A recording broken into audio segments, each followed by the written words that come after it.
Sixers anticipate having the big man back, Joel Embiid, tomorrow night. Actually, Saturday night. That's the anticipation. Joel Embiid will return to the lineup on Saturday night.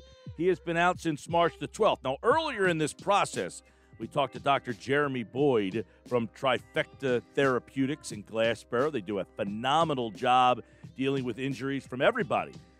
College athletes, pro athletes, guys like me, guys like you, girls like me, girls like you.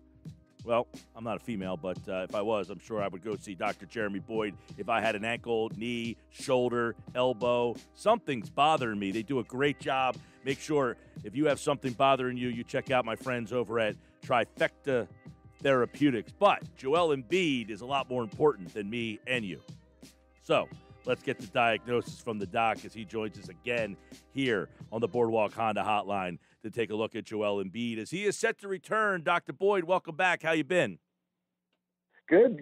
How about you, Mike? All is good, man. And I don't know, the news, a little surprising that Joel will play on Saturday night. I think most Sixer fans always feel gloom and doom. But when we spoke last time, we said about 3 weeks. He's been out since March the 12th. So this timeline looks good for you to feel that everything has worked out really well and that it's just a good old-fashioned bone bruise.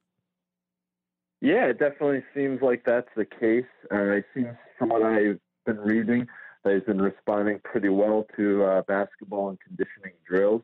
So, yeah, it seems like it's just a bone bruise. All the ligaments are in good shape, and, yeah, it looks like he'll be ready. So is this something, because now a lot of people are saying, all right, he's back. How cautious do they have to be? Is this something, Doc, if you're, treating him, do you say, hey, he's back, he can go, or is this re-injury? Is that a high possibility here? What's the post-treatment now that he's back on the floor?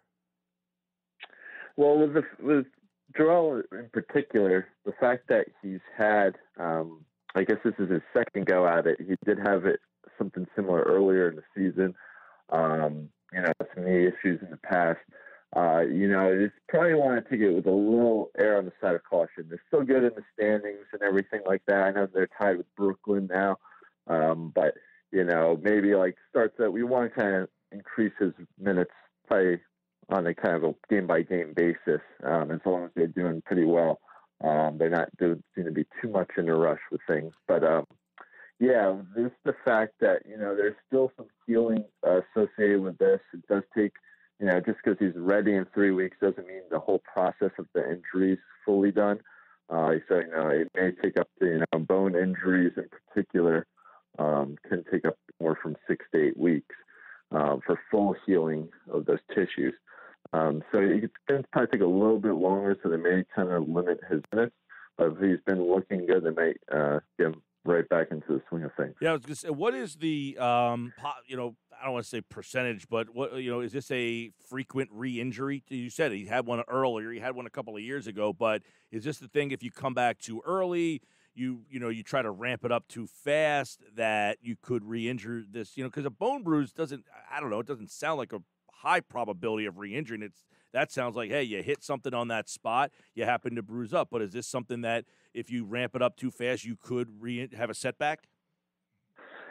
I would say a setback versus like a re-injury, like you sprain something, or let's say a hamstring strain. You go back too soon, you strain that hamstring, and it's almost like a new injury of an old injury. More with this, you could just irritate the tissues again. Again, the bone's healing. There's still going to be some swelling, some limitations in those sort of things.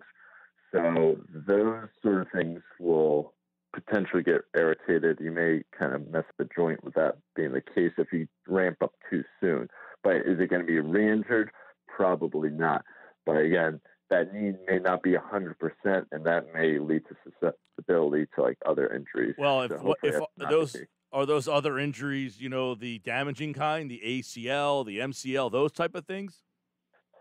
Yeah, anytime we see an athlete who's not exactly 100%, especially in regards to knees, and I brought up the hamstring strain, for instance, or maybe even bone bruises, there's not enough research to support it, but there seems to be a trend where an athlete sustains an injury to a knee, and then within a couple weeks or so, another more serious injury happens. a good example of that was Darrelle Revis when he strained his hamstring, and then a couple of weeks later he tore his ACL. So, there's a risk. There's always a risk where we're not going in 100%, and we haven't finished that physiological healing timeline. Like I mentioned before, a bone injury can take up to, 2 months. But, in the sports realm, we can't wait 2 months for our best players to get back onto the court. Now, we got to make sure they're out there winning games, especially the caliber season he has. We know sometimes we kind of almost violate those physiology rules, but that's true. They're safe enough. Real quick on B, they play Saturday, Sunday. Would you be surprised if he played back-to-back? Do you think that would be pushing it a little too much? In a non-professional world, I would say we'd probably hold an athlete off for one game. But in the professional world, and things are on the line, first seeding there, with Brooklyn on the heels there. I wouldn't be surprised if he played both, but probably expected some time or minute restrictions. It really depends on how he's playing for sure. All right. Real quick, while we have you here, Dr. Jeremy Boyd, Trifecta Therapeutics, is with us here. George Hill, who was just acquired by the Sixers, he had a thumb injury, had a cast on that thumb. If someone is getting the cast off of their hand, how long after would you anticipate before that player could get back out and shoot? It was his right thumb, so he's right-handed. How long till he gets back out, handles the ball, shoots the ball, can catch a ball? What's the timeline there? Yeah, I think he just got out of the cast March 24th from what I saw. Yes.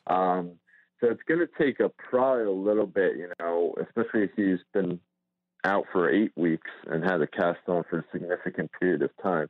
And for that type of injury, the mallet finger, they usually go in, they put a pin in for the surgery, then sometimes they pull the pin out.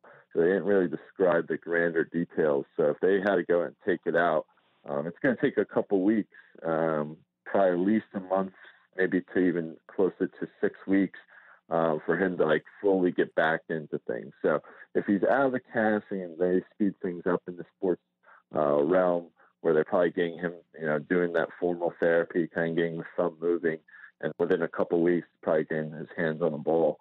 But it's going to probably take a couple more weeks to actually see him back on the court. Yeah, he did get that thumb, the cast off that thumb, as you mentioned, on the 24th. He was announced to resume on-court activities. How long did it take these professional athletes to kind of ramp it back up? Like to be in physical shape to be able to play in the game? Whether they need a couple days, a week, 2 weeks? It really depends on purely injury, but it's usually a couple, even no matter the injury, it's usually a couple weeks. A quick ankle sprain or something like that, you have the entire sports medicine team triaging you. They can ramp it up for, take a couple days off or just get rehab, and then you're back in it.